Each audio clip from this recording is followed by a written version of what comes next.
আসসালামু আলাইকুম।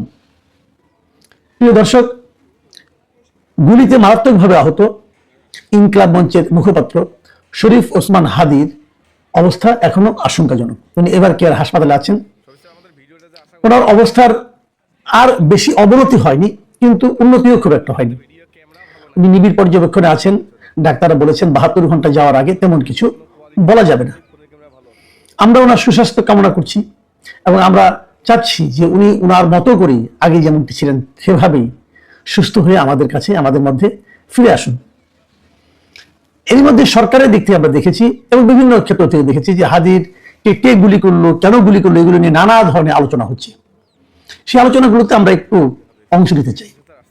যেমন ধরা যাক, গুলিটা কে করলো।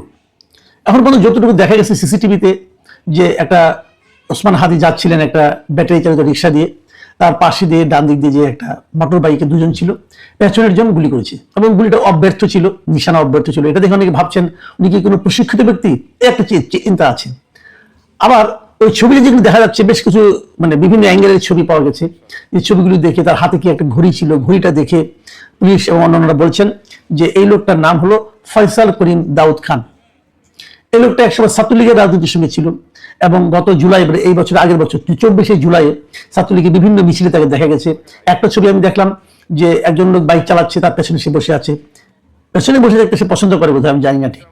পেছনে বসে আছে এবং বসার ভঙ্গি, চেহারা, এবং এটার মধ্যে অবশ্য হাজির এখানে বসে তার মাথায় হেলমেট ছিল। তো মোটামুটি একটা ধারণা পাওয়া গেছে এই লোককে। এবং ছাত্রলীগের উনি সেন্ট্রাল কমিটিতেও ছিলেন। এখন একে ধরার জন্য পুলিশ সন্দেহে খুঁজছে এবং তাদের মতো করে তারা ব্যবস্থা করছে। এর মধ্যে সরকার 50 লাখ টাকা পুরস্কার ঘোষণা করেছে তাকে ধরিয়ে দেওয়ার জন্য। আমি নিজে আশাবাদী এই কারণে আমার কাছে মনে হয়েছে পুলিশ তাকে খুব দ্রুতই ধরে ফেলবে। সীমান্তগুলিতেও খুব কঠোর একটা ব্যবস্থা নেওয়া হয়েছে, নিরাপত্তা ব্যবস্থা, যাতে সে বেরিয়ে যেতে না পারে। নানাভাবেই তাকে ধরার জন্য উদ্যোগ নেওয়া হয়েছে এবং আমার মন বলছে যে সে আজকালকের মধ্যে ধরা পড়ে যাবে।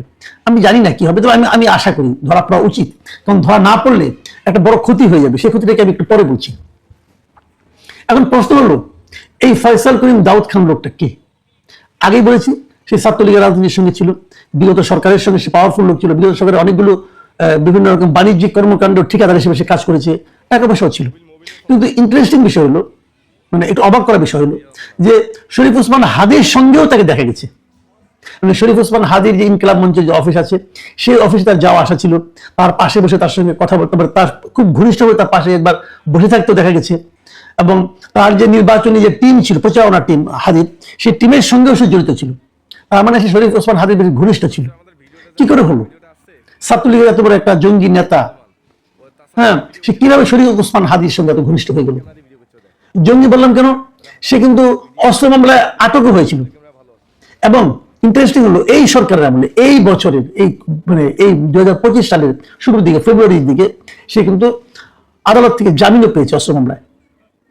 এবং এই সংক্রান্ত কিছু কাগজপত্র আমরা দেখতে পেলাম, যে জামিনের যে কাগজটা, সেখানে আবার দেখলাম তার পক্ষে উকিল যারা ছিলেন তারা আবার বিএনপি দলীয় বড় উকিল তারা ছিলেন আর কি। তারা তাকে মুক্ত করার জন্য আবেদন করেছিলেন, মুক্ত করে জামিন নিয়ে এসেছেন। তো যে ছেলেটা অস্ত্র মামলায় আটক হলো, সে আবার জামিনও পেয়ে গেল, সে আবার অস্ত্র দিয়ে হাদিকে মারল। তারও চেয়ে বড় কথা হলো, হাদি কি জানতো না এই লোকটাকে? এই লোকটা যে ইয়ের সঙ্গে, ছাত্রলীগের সঙ্গে ছিল, এটাকে হাদি আনতেন না? না জানার তো কোনো কারণ নেই, কারণ সে তো আপনার বেশ প্রকাশিত নেতা, সবাই তাকে চিনত এবং সে আদালত থেকে বেরিয়ে এসেছে। তাকে উনি তার পাশে বসতে দিলেন কেন? এগুলো কিন্তু অনেকগুলি বিষয় আছে। আবার আরেকটা ছবিতে দেখলাম, সেই ছবিটা সত্য মিথ্যা জানি না, অনেকে বলছে ওটাকে এআই দিয়ে তৈরি করা হতে পারে, আমি জানি না ঠিক। দেশের রাজনীতিবিদ ও রাজনৈতিক বিশ্লেষকদের টকশো শুনতে চ্যানেলটি সাবস্ক্রাইব করবেন এবং ভিডিওটি ভালো লাগলে একটি লাইক দিয়ে আপনার মূল্যবান মতামত জানাতে ভুলবেন না।